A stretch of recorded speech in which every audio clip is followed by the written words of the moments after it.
Welcome to our channel. Today we how to create a resume with ResumeGenius, full guide step by step clearly.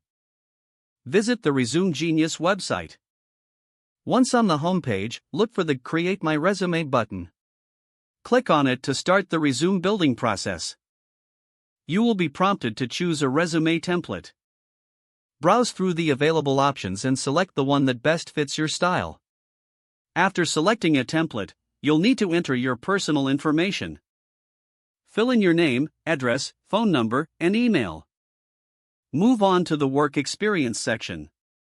Input your job titles, company names, and dates of employment. Be sure to include bullet points summarizing your key responsibilities and achievements.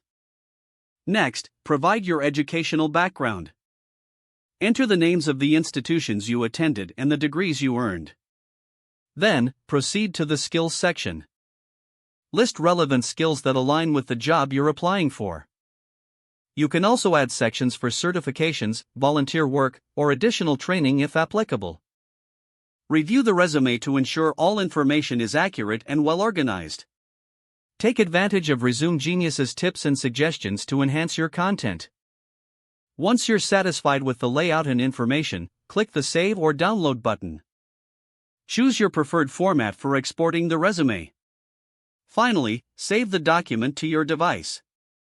Your professional resume is now ready to be used for job applications.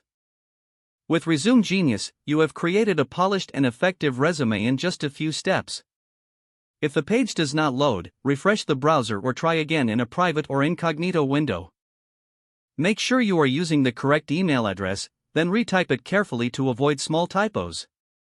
If your password is not accepted, use the reset option and create a new strong password you can remember. Check your spam folder for verification or security emails, then complete any requested confirmation steps. Enable two-factor authentication if available to improve account security and reduce unauthorized access risk. After signing in, review your profile details so your contact information and settings are accurate and current. Don't forget to like this video and subscribe to our channel for more step-by-step tech guides.